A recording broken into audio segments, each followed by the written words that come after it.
If you love hurricanes, daiquiris, and, well, any rum cocktail, listen up. Captain Morgan's about to shake things up like never before. We're talking Bourbon Street, New Orleans, home to legendary drinks and unforgettable moments. But what if we told you the most iconic cocktails here have one thing in common? Hint, it's not bourbon. That's right, it's rum. And Captain Morgan is bringing unforgettable fun to Bourbon Street in a way you won't want to miss. Get ready for something big as we gear up for Super Bowl 59. Make sure to keep your eyes on NOLA's most iconic street. Who knows, Bourbon Street might just need a new name. Stay tuned for clues and get ready for the most legendary adventure yet. Please drink responsibly. Captain Morgan Original Spice Rum, 35% alcohol by volume. Captain Morgan Rum Company, New York, New York.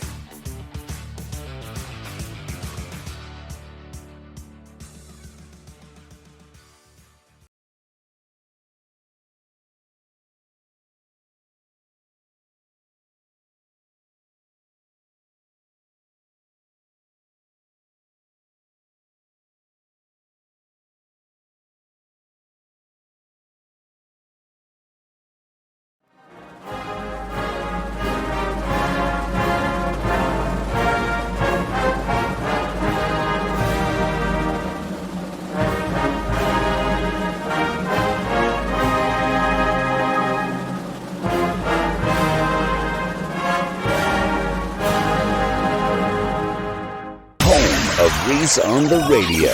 Whack FM. All right, ladies, buckle up. It's showtime.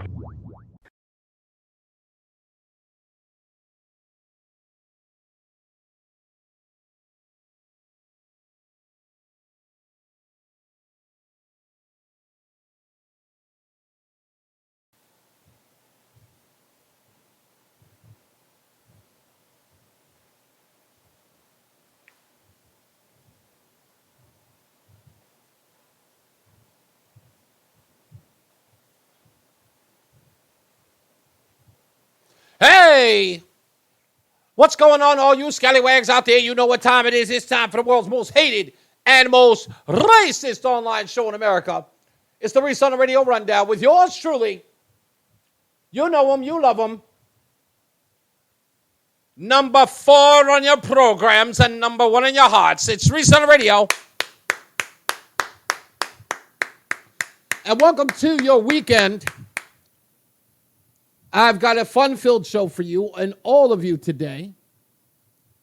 We'll talk about all the news, and you'll get all the views coming from me, yours truly. I had an interesting day yesterday. I didn't get to talk about it yesterday afterwards, but my good friend and I, Jay King, got into a debate. And it wasn't even our debate. I was in a debate. I was talking to someone else about the nature of what is and what isn't considered racism in this country. And the academics, as it were, are now suggesting that if a person says that they don't see color, that you are a racist. And I was trying to explain all of that to her. By the way, hello, Carl. And hello, LA. Anyway, I'm trying to explain this to him, or explain this to the young lady, that is ridiculous. This is completely against what Martin Luther King Jr. taught us. He was looking for a day, hello, Joseph. He was looking for a day where his little children were going to be judged by the content of their character, not by the color of their skin. So in essence, when a person comes to you and says, yeah, I'm not thinking about color. When I meet people, I know that there are different races out there. I don't have to be told every day. Like, I'm not surprised when I see an Asian person. I know that Asians exist. I don't have to be surprised when I see somebody from Ecuador, because I know Ecuador exists. I am not surprised that someone is from Papua New Guinea, because I know Papua New Guinea exists. So race doesn't surprise me. So I don't really see people in that context. I see people based upon where they come from. And they're, where they come from, how they were raised, what their values are. That's important to me. So I don't really see color. Well, the academics now believe that that is a form of racism because now I don't see you, which is nonsense, folks. It's nonsense. So I'm having this discussion with Jay King about it, and in 1 minute, excuse me, let me fix this. Y'all got to forgive me. I'm wearing glasses, and I have been for the past month, and sometimes when you're wearing them with headphones, they get on your nerves. I'm sorry about that. Anyway, so I'm talking to Jay King like that, and I almost feel like he's jumping all over the place to agree with me and then disagree with me. Let me break down the exchange. So when he hears me explain it that way, he goes, yeah, that doesn't make sense. That's crazy. No, people seeing someone as they are and not judging them by their character, and judging them by their character, yes, that's the way it should be. But then I explained to him, yeah, but the academics say that that's racist. But then he immediately changes and goes, but, by not recognizing him, he immediately, like, in a minute, he contradicts himself. Anyway, that going on. That's not really the point that I'm trying to make here. What happened after that was I asked him a question that I think stumped him. He had never heard it before. Truth be told, I had never heard the term before until about a month ago. And I love it. It's my favorite new term. And I asked him, do you believe that black people are mutually replaceable? And he seemed stunned by that. I don't know what that means. Well, we know what that means. Mutual and replaceable. That one black person can replace another black person just sheerly on the basis of their skin color. Can black person A replace black person B? That they are both the same people. The only thing that needs to bind them is the color of their skin. They are both equally qualified. They both share the same success as the other person. Barack Obama becomes president of the United States. Does this ipso facto mean that now I represent a person in the White House? Like, he represents me now. Barack Obama, ipso facto, is me. So Jay King then turns around and says, well, yes. And then he uses an analogy that almost blows my mind. He starts talking about if I had a broken leg and the hospital didn't set it correctly, and then later on in life I suffered, irreparable harm from the injury not being set correctly, right? Not being operated on or dealt with correctly. No, I understood that, of course. So then he goes on to say, well, imagine your grandfather has a broken leg. And I said, yes, okay. And then he passes on said broken leg to his mother. And I stop him. I go, no. His broken leg now? His broken leg is now transferred to me? Like, how is that possible?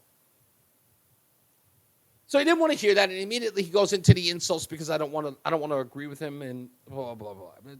That ipso facto, it went into a dark place that didn't need to be go, because I was just having a discussion. I don't understand what you're saying.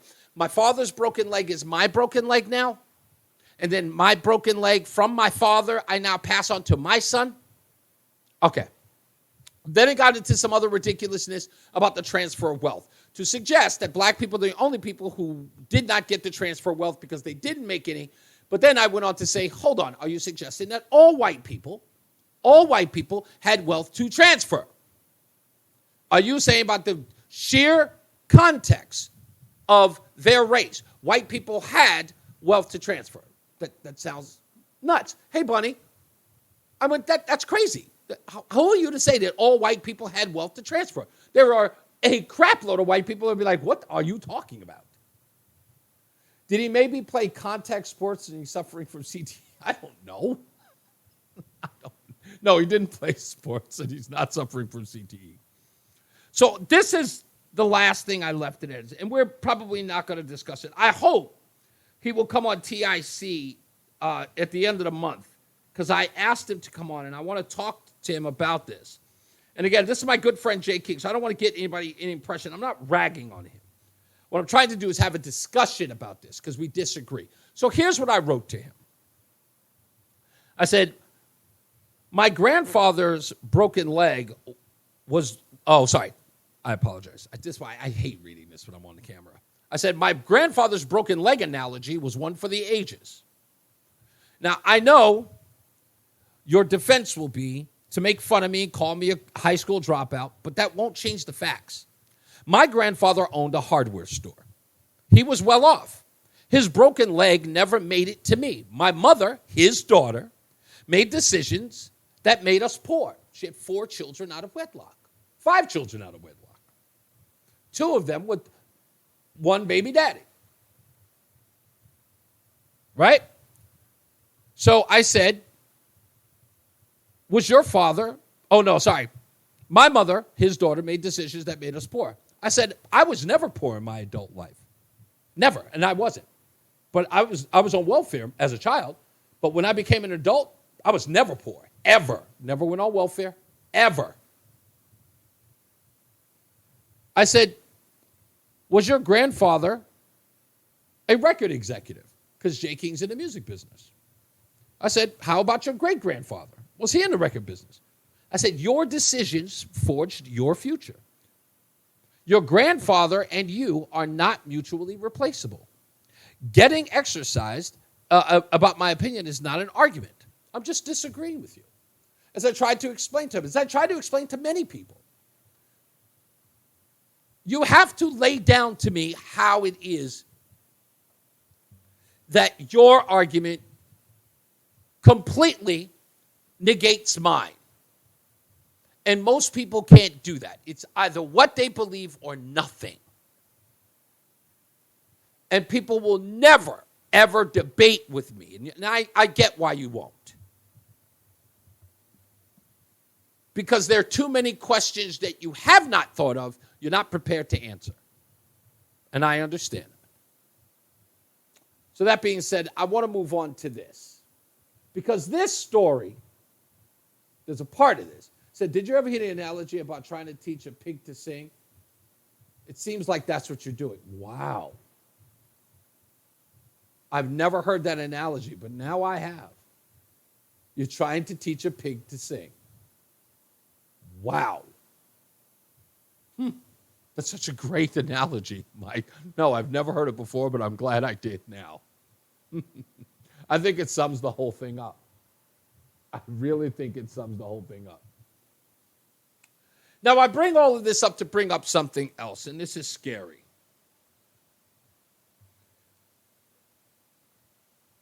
Is it white people or is it black people who make the analogy or make the association with monkeys? Who do you think it is? Do you think it's white people or black people who associate black people with monkeys?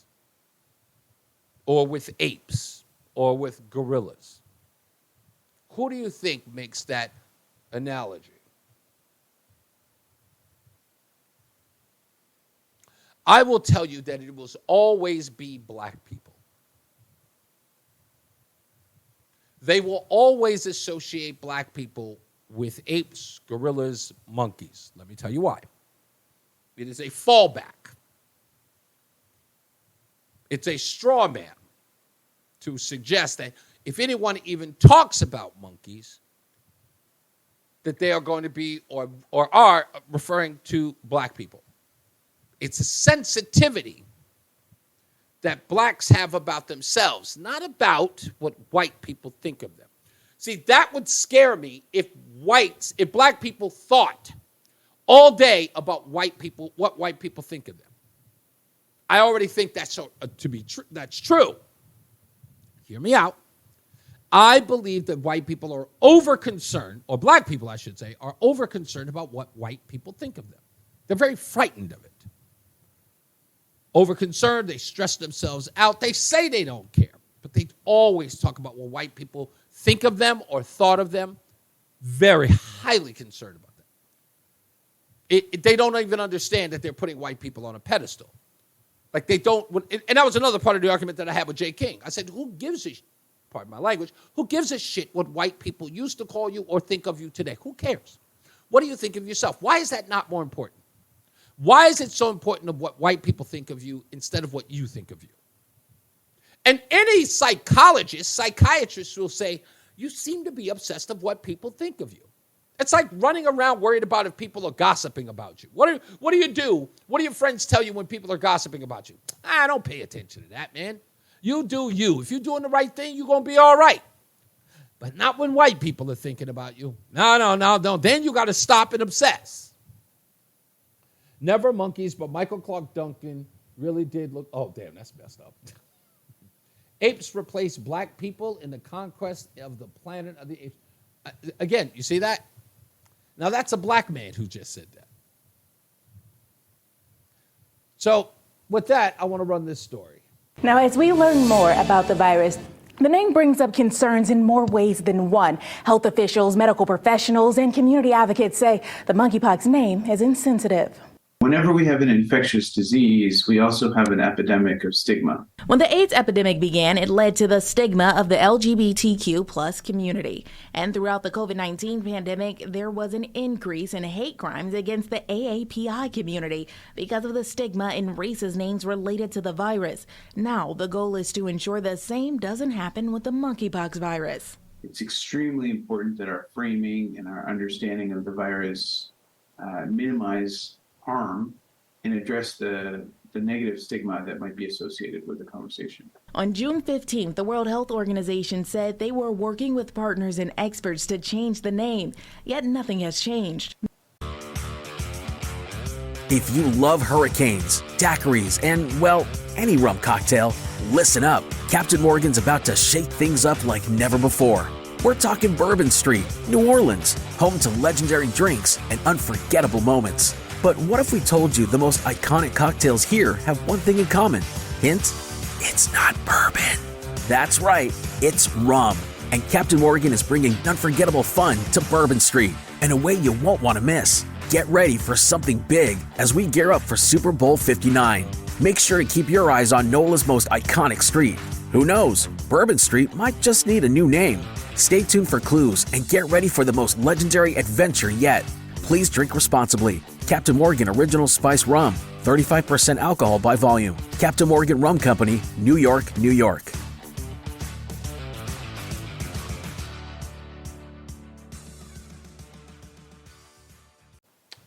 Now, folks, I didn't bother to look this up, but I'm going to do it now, and if you'll indulge me, I'm going to put into my computer here monkeypox origins. And monkeypox was discovered in 1958. So since 1958, the monkeypox has been along, and no one has ever thought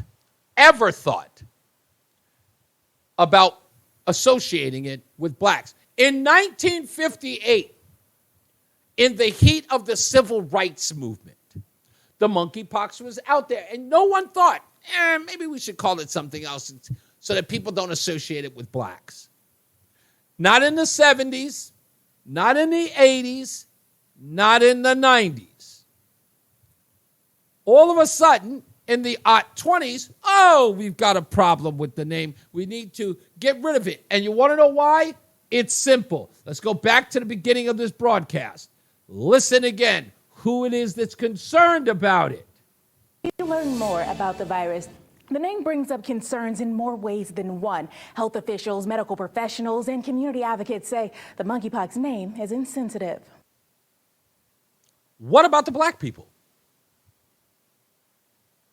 Has any black groups come out and said, hey, we're going to need y'all to change the name of that? What you mean monkeypox? They're not talking about it. Black people didn't once hear the monkeypox and say, are they suggesting that it's a black disease? No one said that. No one's saying that in the black community. They are the ones that are associating black people with monkeys. These healthcare professionals, the World Health Organization, they see black people as monkeys. People might think this is a black disease because of the word monkey, because that's what they were thinking. You see, the people who are supposed to be the arbiters of racism are indeed racist. That's right. It's a disease from eating monkeys in Africa. Just like the Ebola virus is from a town called Ebola. No one's talking about getting rid of it. It's not called the Africa virus. That's probably why. But how ridiculous is this? How stupid is this? But that's not even the worst of it, because trust me, there's another huge part of this that made me wonder what in God's name is going on with this disease. That they want to tackle language and not tackle the disease.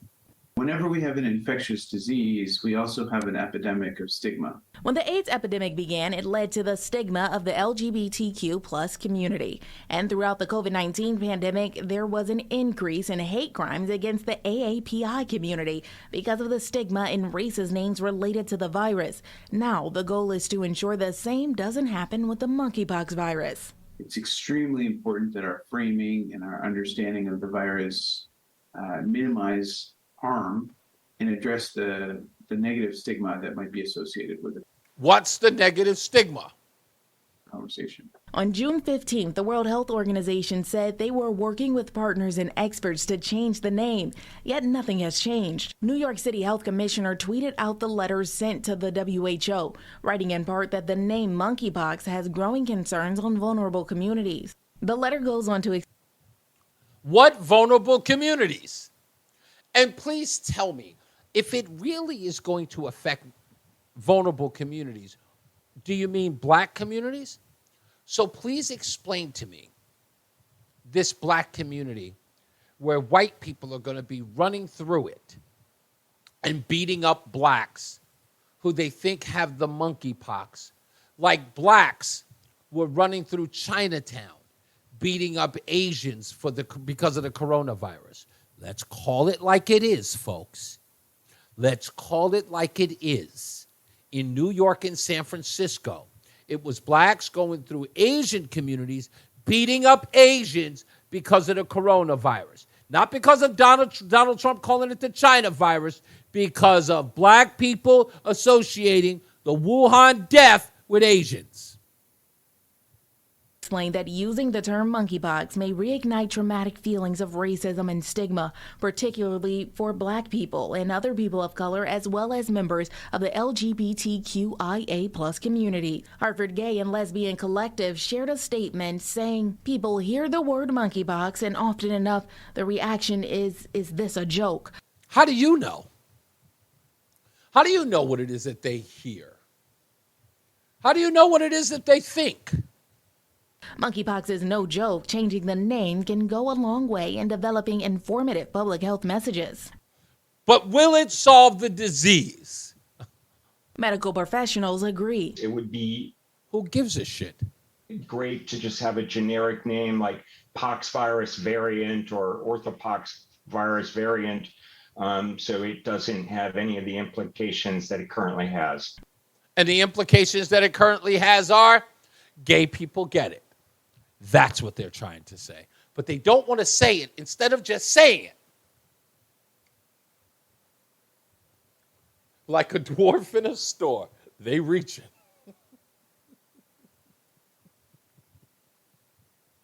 Good one, Rama. You like to come in here and kill it, don't you? Hold on, this gets better. And until change happens, the letter ends with a strong message saying the WHO must act in this moment before it is too late. But we all have a responsibility to not just stop the spread of viruses, but to stop the spread of blaming, shaming, stigma, and hateful messaging. Okay. I have to applaud Carl on this one. Carl said, why don't they call it gaypox?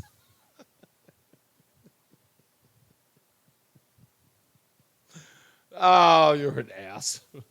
Okay, sorry. Here's the last part. Here's the last part I want you to pay attention to. Goes counter to what we know scientifically about diseases. Currently, cases are predominantly spreading among gay, bisexual, and other men who have sex with men. I'm sorry, what? Wait. What did she say? Listen to what she said. I'll play it again. Cases are predominantly spreading among gay, bisexual, and other men who have sex with men. Is there another category I'm missing here? Gay, bisexual, and other men who have sex with men. Who are they? I thought you covered everything. Gay, bisexual, and other men who have sex with men. Who are they? That's a new group. So now, when I see a gay person, I'm going to say, are you gay? Or are you a man that has sex with other men? People are going to look at me and go, you mean gay? No. Men who have other sex with men. Those people aren't gay. Who checks that box? Yes, are you gay, straight, or bisexual? Are you a man who has sex with other men? I couldn't believe she said it, but she's reading copy. Currently, cases are predominantly spreading among gay, bisexual, and other men who have sex with men. But infectious disease specialists say anyone is susceptible to the virus.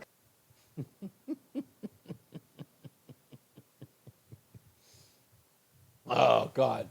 Girl says queers. I think that's the same thing.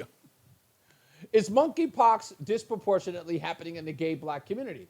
Only people I've seen are upper-class white guys. Again, I don't know. I think they're fearful that this is going to spread within the African-American community. But I know what they're more concerned more than anything. And this is Fox 61 in Connecticut. I'll tell you what they're fearful of. The down low brother. Oh, yeah. They are fearful of that. Guys who are closeted gays in the black community that are having sex with men and then going home and having sex with their women who are then spreading the monkeypox to their women. Oh, yeah.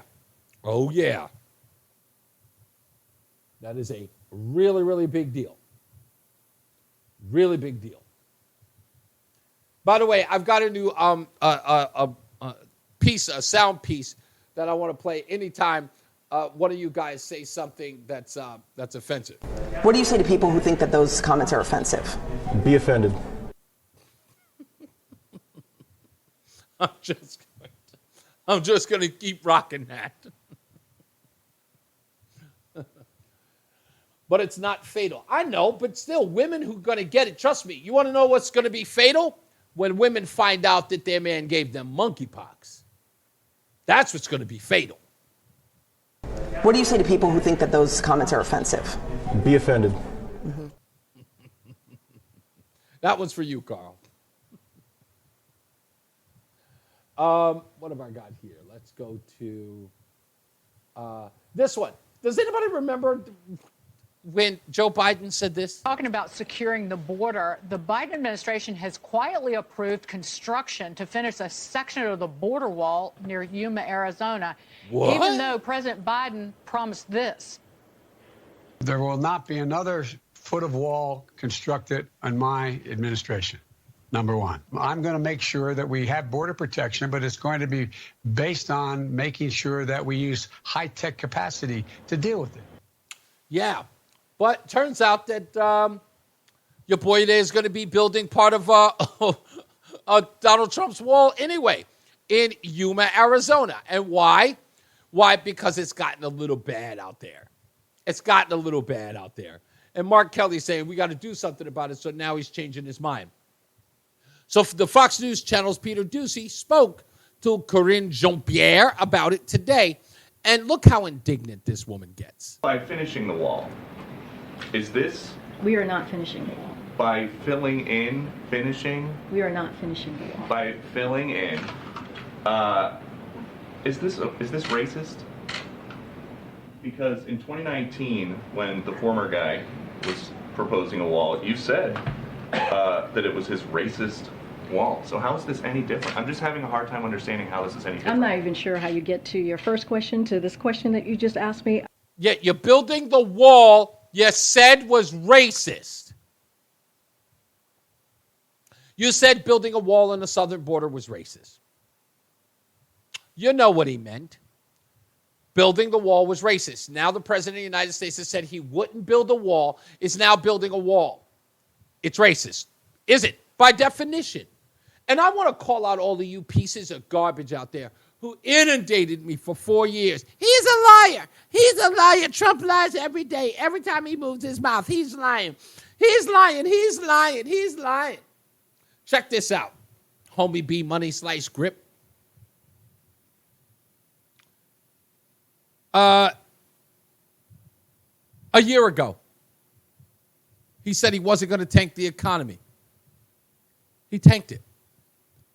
A couple of months ago, says there isn't going to be a recession. There's a recession. He said that inflation was not going to happen. It was transitory. It isn't. He said that he couldn't bring down gas prices, but then what he did, he took credit for it. Can't do it. Said gas prices only went up after Putin started a war in Ukraine. Happened before it. He said that he was never advised by the military to leave troops in Afghanistan when we pulled out of Afghanistan. Not true. His own advisor said that's what they told him. What I said is on the record. Said it to Rand Paul. Said it to several senators. Said it to Ted Cruz. What I said is exactly what I said. We needed to leave ground troops. They said that nobody was being left behind in Afghanistan. People were left behind. Everything this man said he was going to do did not happen. He lied. Every day. He lied every day. He also said he never talked to his son about his business dealings. We know that now that he definitely talked to not only his son's business partners, he talked to them some 14 times while he was vice president. 14 times.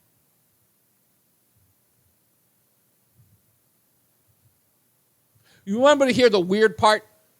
Donald Trump put a ban on TikTok. Do you know that Biden overturned that ban immediately when he got into the country? That's the reason why TikTok's here. If this guy's not China compromised, I don't know what the frickin' definition of the term is. That's right. He said that if you took the COVID vaccine, you wouldn't get COVID. Lied. It's been over a year and a half, and everything that comes out the man's mouth is a lie. Where are the, I'm so sick and tired of politicians, liar people now? Where are you? Everything he said has been a lie. Everything. There's not an ounce of truth coming out of this man's mouth. Not an ounce.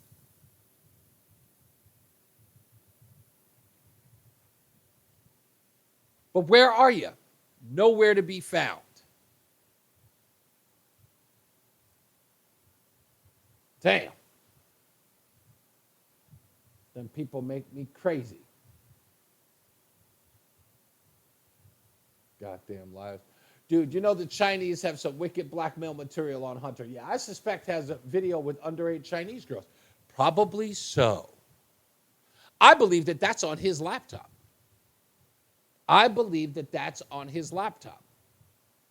What do you say to people who think that those comments are offensive? Be offended. Mm-hmm. I want to get into this because this part was actually kind of interesting. I saw this video, and it made me go back to a video I didn't really talk about over the last couple of days. So Billy Porter, who is a very dramatic homosexual, who always dresses in eccentric gear. Yes, darling. He's so flamboyant. Because otherwise his personality stinks. So he's always all over the place. And he's very, oh, Lord, child. He's always falling over himself. He's, you know what? I'll give you a perfect example. You know who Billy Porter is? Billy Porter is Sammy Hagar when he took over lead singing for Van Halen. Now, what do I mean by that? Yes, that's right. Let me explain to you what I mean by that. Sammy Hagar, first concert out, singing lead vocals for Van Halen. It's Madison Square Garden. Sammy Hagar, an accomplished singer, great singer, don't get me wrong.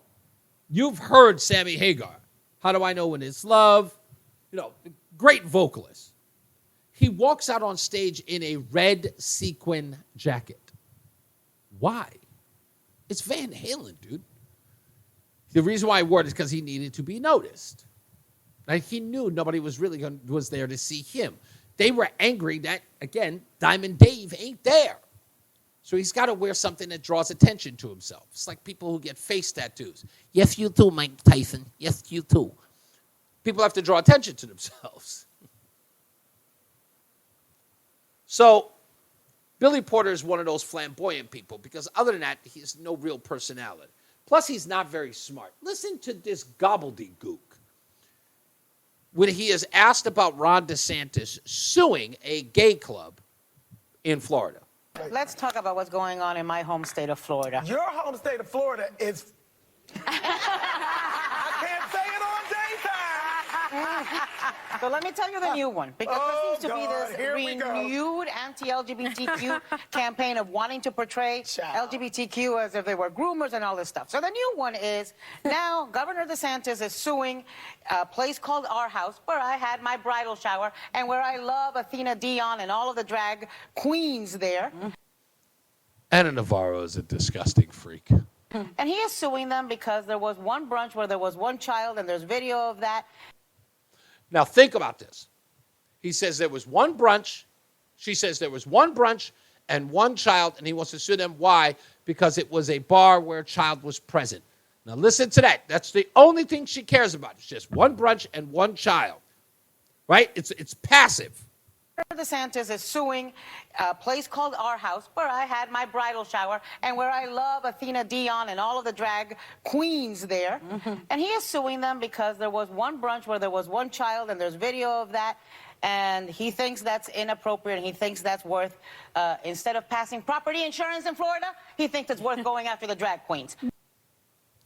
Now, I was wondering, what was so offensive about this thing that Ron DeSantis was investigating in and thinking about taking these people's liquor license? So I actually did look it up. And guess what? Even the news report that tries to suggest that Ron DeSantis is off the frickin' deep end on this one, even they edit out the pictures with the little girl. Not just of the little girl's face, but the body of the drag queen. Why? Because whatever the drag queen is seen in the video holding the little girl's hand is too inappropriate to air on television. I'll play that in a second, but here's Billy with his nonsensical answer. What do you think about the drag queens being sued? Shouldn't they be allowed to dress, you know, with their breasts out and half-ass, walking around with children? Shouldn't they be allowed to do that? Well, Billy's nonsensical answer, that's a little itty-bitty cat out of the bag. And dumb people would do something like this by letting it slip out what the agenda is. Listen closely. Yeah. So tell me, what are your thoughts? You know, my thought is the reason the pushback that we're getting, not only from Florida, but all over the world, is because the change has already happened. That's what I'm trying to start talking about. Yeah. Because in our news cycles, we lean into the negative all the time. If it bleeds, it leads. Yes. We're not talking about the positive. The positive part of all of this stuff, including that, DeSantis, is the change has already happened. Yeah. Y'all are still trying to label us pedophiles because we put on dresses. Stop that. There's like a direct line with these people. Yeah. I don't even like children. I'm teasing. I love you. It's always so fun to have you here. No, really. Now, again, you heard what he said. So all of this pushback is because the change has already happened. They've already reached their agenda. And he's right in this regard. the biggest names in business are on their side. They have the power to excommunicate you. You're small fry. They would sooner cater to this lobby than to cater to you, the customer, you, the paying customer. They would rather side with them. They've won the argument. They've won the moral high ground. The change has already happened. He's right about that. But I love the way he tries to sum it up like, ooh, look, I came up with a nice little ditty here. No, the change has already happened. Big business sides with the LGBTQ-LMNOP community or the alphabet mafia, and so they are in control.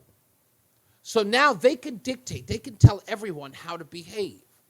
And anyone who pushes back on them, it doesn't matter because we're already here. We own it. But here's the last part. Listen to what Billy Porter says. Joy, see laughter, see what that does? But you're wonderful, and you're so smart and talented, and we love having you here. Thank you. And I think you said something very important there. That's why they're threatened by it. Right. Because it's happening. The change has already happened, y'all.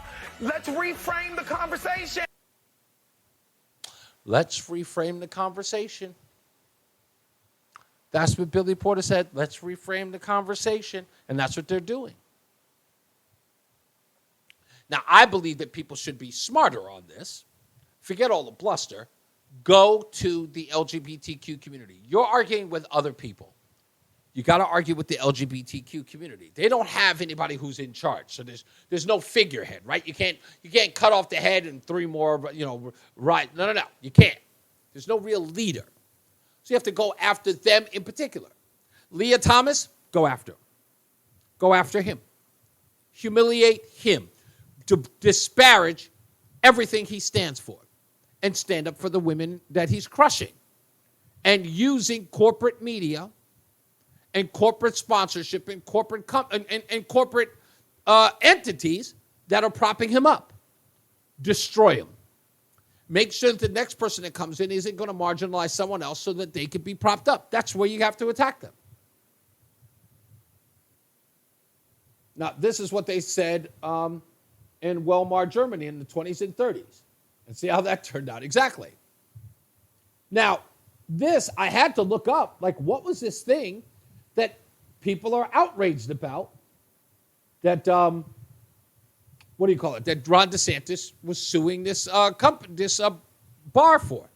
Why was he trying to take their liquor license? Well, News 10 in Tampa covered the story. Here it goes. Governor Ron DeSantis versus drag queens. Tonight, the governor is taking aim at a South Florida restaurant over letting kids come to drag shows. State regulators are now investigating, and the restaurant's liquor license is on the line after the governor's administration filed this complaint.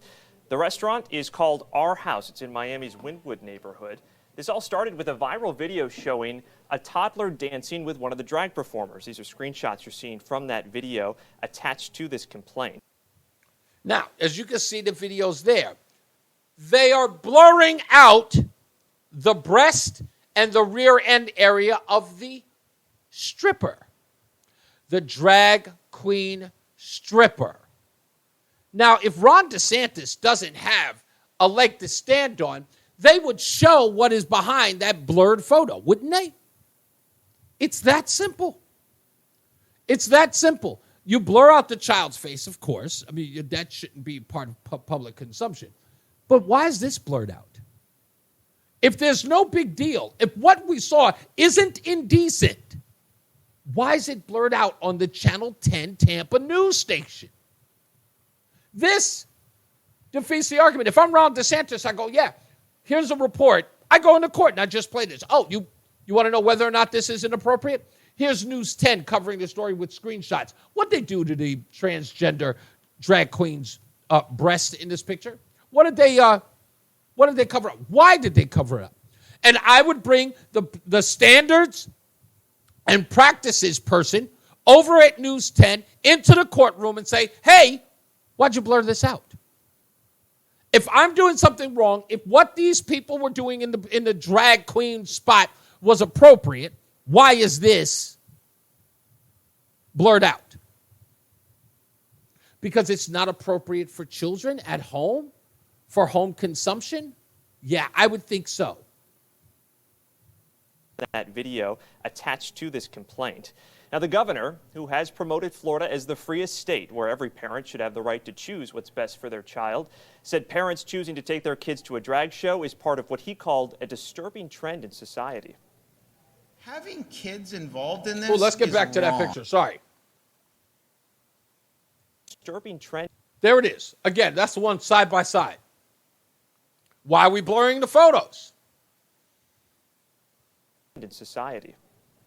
Having kids involved in this is wrong. That is not consistent with our law and policy in the state of Florida, and it is a disturbing trend in our society to try to sexualize these young people. I think it's up to the parent. I don't think it's up to the governor to tell people how to parent their children.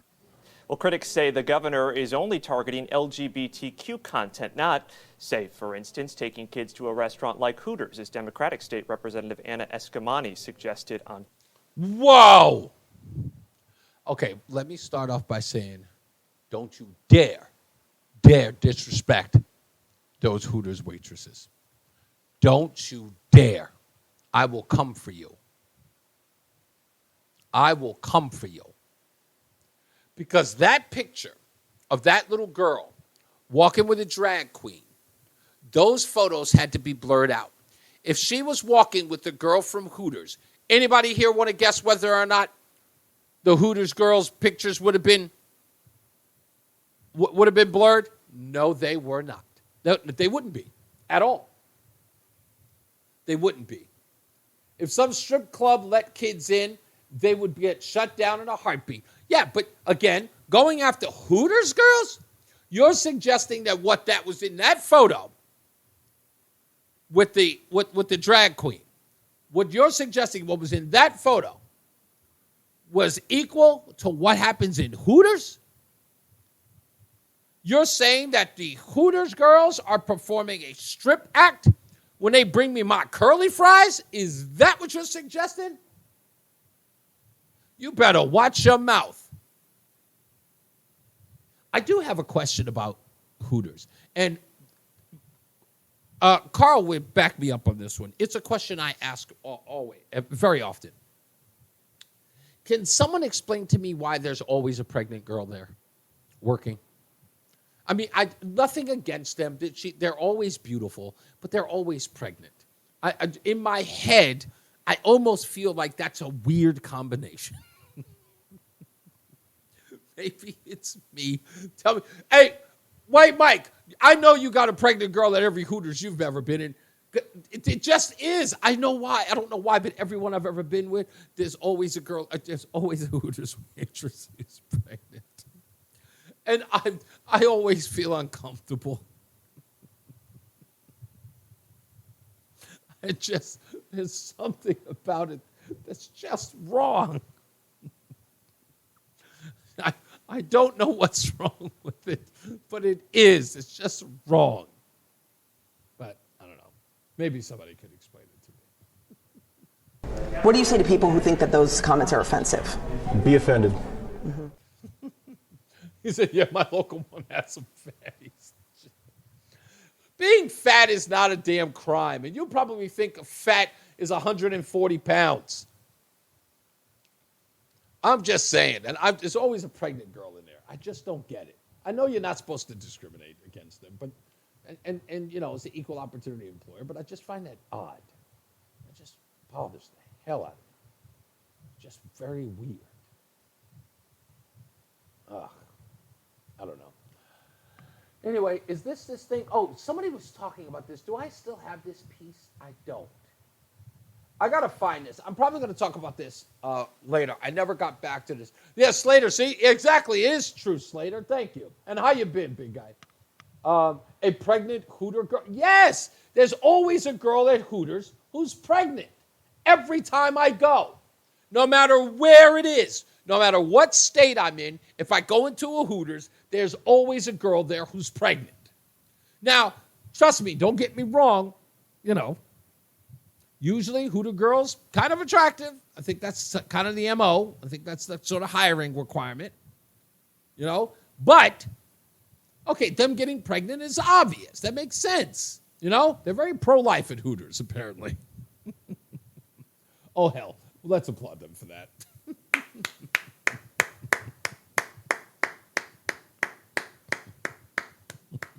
I'm going to support them tomorrow now. I will have lunch at Hooters. And I'm going to find a pregnant girl and tip her. A lot. But, that being said, it's just odd. I never got that. There's an old State Farm story. I don't have it here, but I think, is this it? Yeah. This was some weird thing. Can you, speaking of this whole transgender drag queen strip club thing, I didn't talk about this, but this was on Breitbart a couple of months ago. State Farm tells us they're a good neighbor. But would a good neighbor target 5-year-olds for conversations about sexual identity? That's what State Farm's doing, asking employees to donate guides to being transgender to public schools, books aimed at making kindergartners question their identity. It's textbook indoctrination. These books don't belong in elementary schools, and State Farm shouldn't be putting them there. Like a creepy neighbor, State Farm is there. Now, I didn't know this. Like, why would they be involved in that? Like, State Farm? And did you see? Let me see if I can play this again. State Farm. Let me see if I can get this piece. So these were some of the things that were in the books. Let me forward to this one.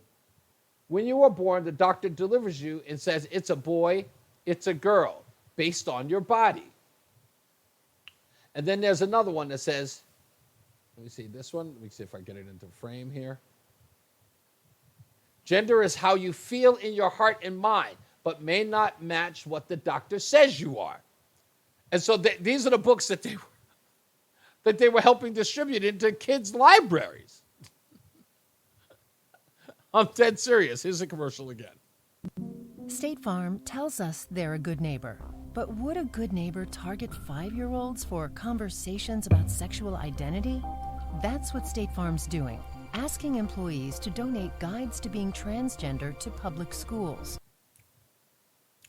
And again, why are you asking employees to get transgender books to donate to schools?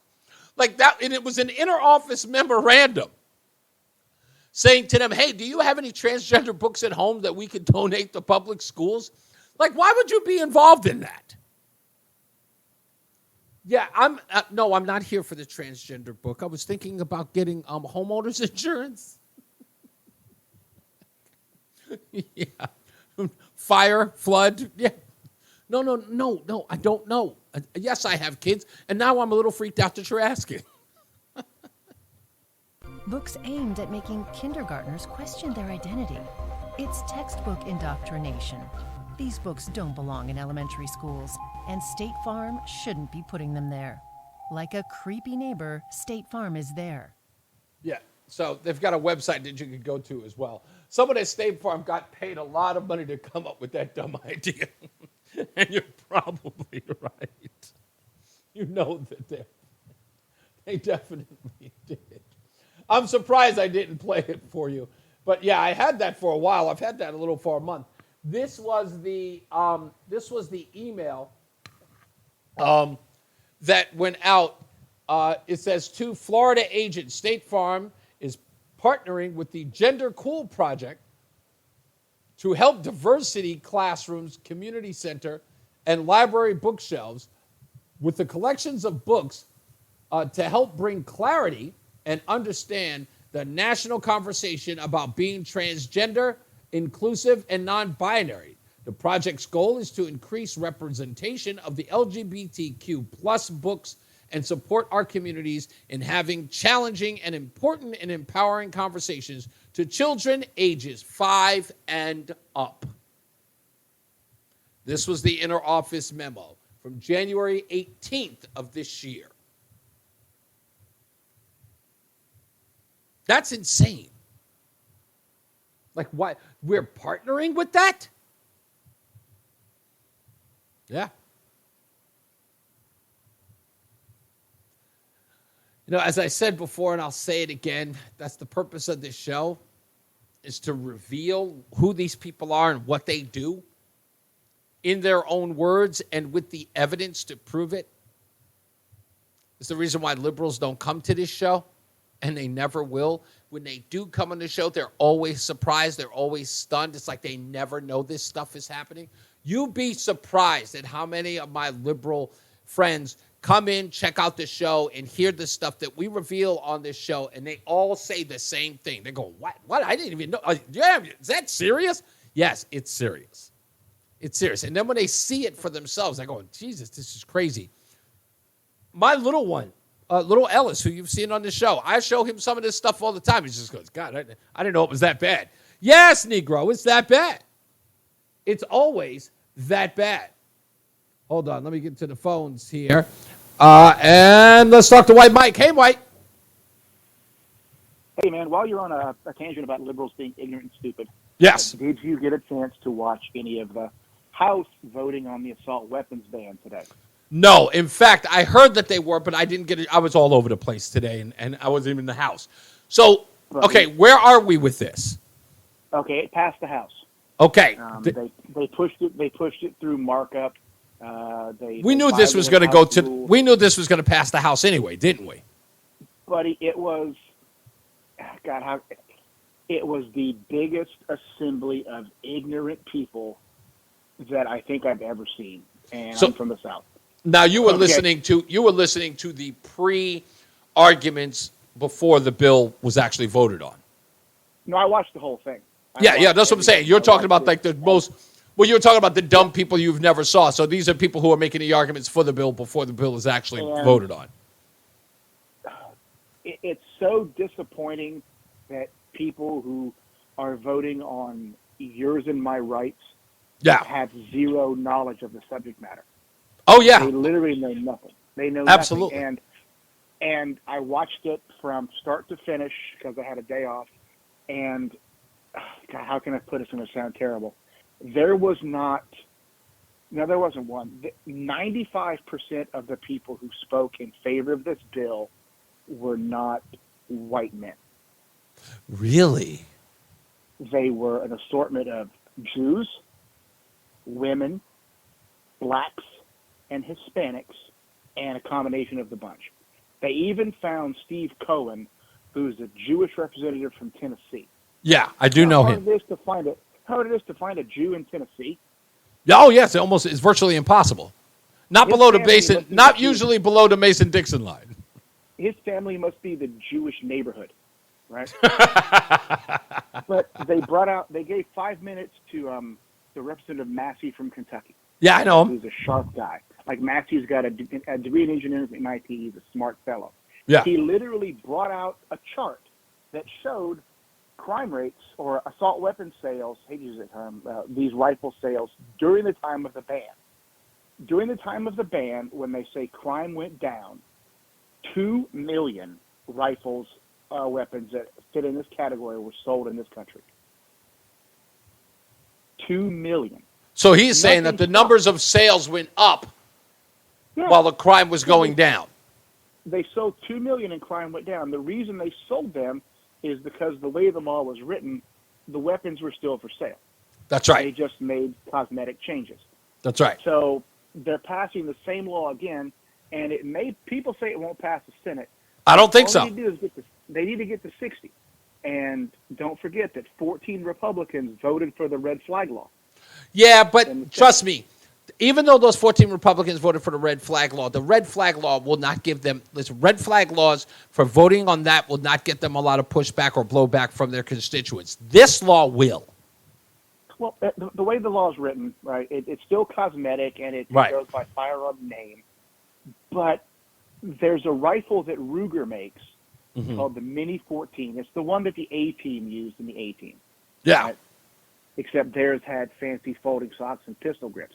But mechanically, it's based on, like, the M1 Garand. Okay. So it's kind of an old design. But it uses a box magazine. Okay. Just like an AR-15. Yeah. The only difference is it has a fixed wood stock. Okay. So if they pass this law, all companies are going to do is now make AR-15s and AK-47 types that have fixed wood stocks and no pistol grips, and nothing's going to change. Yeah. It's another cause. Well, of course, but see, again, this is like the people who are the anti-gun lobby, Mike, and the people who are voting for this quote-unquote anti-gun legislation. If you think about it, if those are the people who are writing the laws, all they're going to do is write laws about making the gun less scary.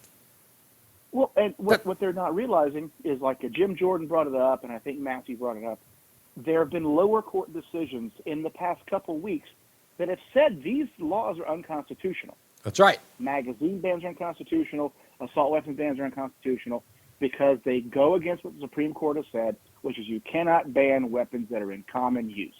That's right. So if they get this through, it's going to go to the Supreme Court. And then it'll be fought. It'll be overturned, and I think they're going to end up reaping the whirlwind because there's also a case pending in the lower court that goes after the National Firearms Act. That says it is unconstitutional to tell people they can't have suppressors and they can't have machine guns. So we're gonna end up at the Supreme Court with all of these cases next year?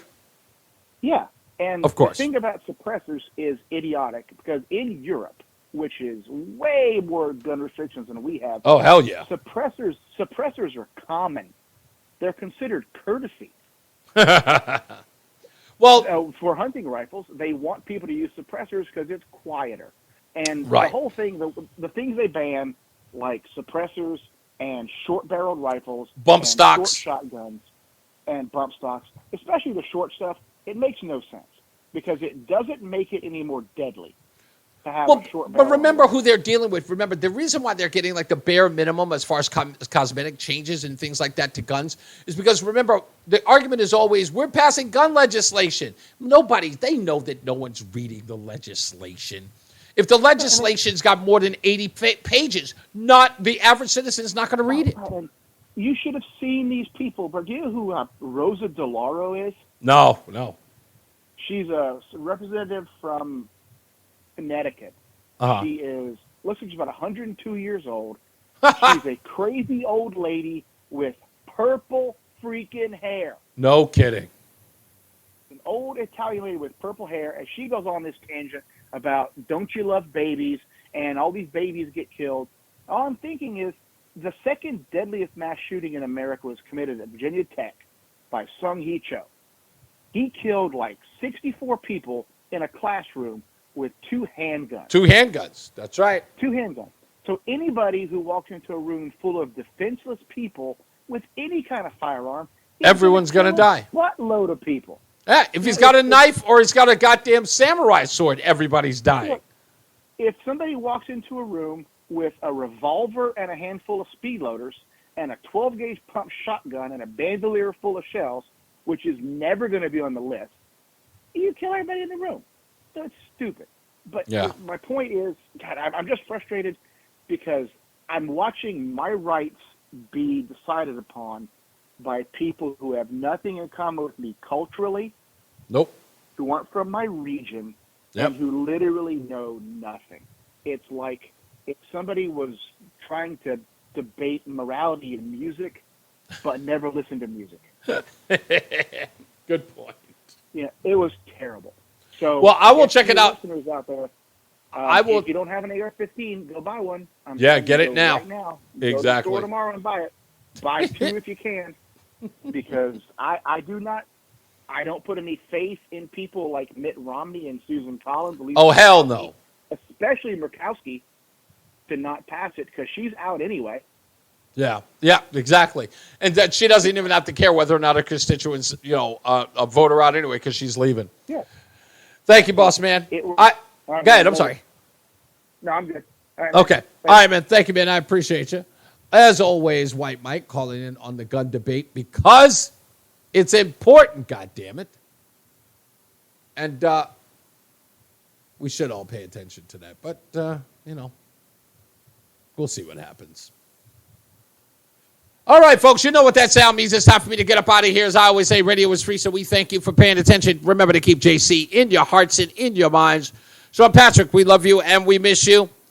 Also, remember that panic is not planning, so plan your work and work your plan. Me, I'm Reese on the radio. You have a good night and a pleasant tomorrow, because we hope to see you back here tomorrow, too. No, on Monday, not tomorrow. Tomorrow's Saturday. I'll tell you about King's Dominion if I ever get there. When we get back on Monday. It's the little one. Ellis, it's his birthday. His birthday's on Sunday, but we're going to King's Dominion tomorrow. Anyway, send up your wishes. I'll holler at you guys. I love you. Be good.